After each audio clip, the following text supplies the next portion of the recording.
Monsoon के साथ ही गुजरात के ग्रामीण इलाकों से चांदीपुरा वायरस सामने आने की खबरें आने लगी और देखते ही देखते 15 दिनों के भीतर 32 मामले सामने आए। जो संदिग्ध मामले थे, जब उनका परीक्षण किया गया तो परीक्षण में जो है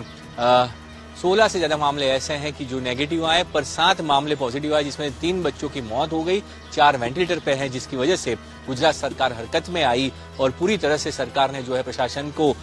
दौड़ाया। जिस तरह से ये ग्रामीण इलाकों से चांदीपुरा वायरस की खबरें सामने आई, उनके मरीज सामने आए, उसके बाद स्वास्थ्य मंत्री ने खुद एक इमरजेंसी बैठक बुलाई और बैठक के बाद सभी को दिशा निर्देश दिए गए कि जो भी ऐसे ग्रामीण इलाके हैं जहां से ये मामले सामने आए हैं, वहां पे लोगों को बताया जाए और साथ ही दवाओं का छिड़काव भी किया जाए, ताकि जो है ये केस जो है बढ़े नहीं और ज्यादा लोगों तक जो है ये बीमारी फैले नहीं, उसको हम कंट्रोल कर पाए। उसके लिए पूरी प्रक्रिया की गई, पूरे दिशा निर्देश दिए गए, आईएमए की हेल्प ली गई कि जो भी छोटे गांवों में जो भी प्राइवेट प्रैक्टिस करते हैं ऐसे लोग हैं, उनको जैसे ही पता चले कि किसी भी बच्चे में संदिग्ध जो है वो लग रहा है चांदीपुरा वायरस को लेकर या फिर उसके जैसे लक्षण दिख रहे हैं, तो तुरंत ही उनकी जांच की जाए और साथ ही सरकार को बताया जाए, ताकि मामला जो है बिगड़े नहीं और मौतें ज्यादा ना हो, पूरी तरह से जो है उनको ठीक करके घर वापस भेजा जाए। इन चीजों का कैसे ध्यान रखा जाए, उसकी पूरी जो है एक एसओपी जो है वो बताई गई है।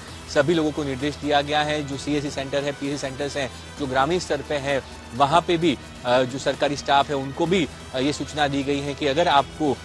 किसी भी बच्चे में ये बुखार दिखता है या फिर जो चांदीपुरा वायरस के मिलते जुलते लक्षण है, कोई भी लक्षण हो, तो तुरंत जो है इसकी जांच की जाए और साथ ही सरकार को भी इसकी सूचना दी जाए, ताकि ऐसे बच्चों को अलग करके उनको पूरी ट्रीटमेंट दी जा सके। वेंटिलेटर की व्यवस्था भी उपलब्ध करवाई जा रही है, ताकि जो है जो मौत का आंकड़ा है वो बढ़े नहीं और बच्चों को रिकवर करके घर वापस भेजा जा सके।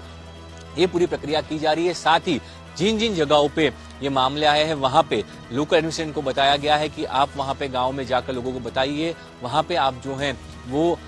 जिनके कच्चे घर हैं वहां पे दवाओं का छिड़काव हो। साथ ही सैंड फ्लाई जो मक्खी है, उससे किस तरह से ये केस फैलते हैं, किस तरह से वो मक्खी की वजह से ये मामले सामने आते हैं और ये मक्खी काटने की वजह से बच्चों को जो है वो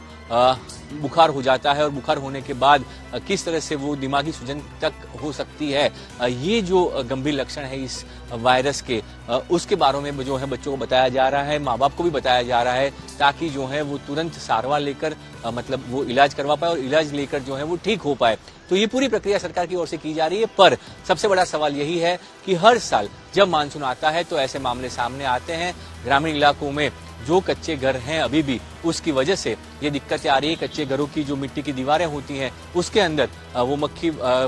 होने की वजह से जो है ये मक्खियों का उपद्रव होता है और उसी वजह से जो है जब ये सैंड फ्लाई मक्खी काटती है तो बच्चों को जो है वो बुखार हो जाता है। तो ये पूरी चीजें जो हैं सरकार अपनी ओर से बता रही है, पर लोगों में वो जागरूकता होने के साथ लोग जल्दी अस्पताल तक पहुंचे, ये भी प्राथमिकता जो है अब करवाई जा रही है कि लोगों को तुरंत अस्पताल पहुंचना है और वहां से इसका इलाज करवाना है, ताकि जो है मामले बढ़े नहीं। और सरकार अभी भी आश्वस्त है कि स्थिति जो है अभी नियंत्रण में है। 3 मौतें हुई हैं, 4 वेंटिलेटर पे हैं, पर बाकी 9 जो मामले हैं उनके रिपोर्ट आने बाकी हैं। 16 नेगेटिव हो चुके हैं, तो उस वजह से सरकार के लिए एक बड़ी राहत की बात है। अहमदाबाद से करना के साथ आज तक।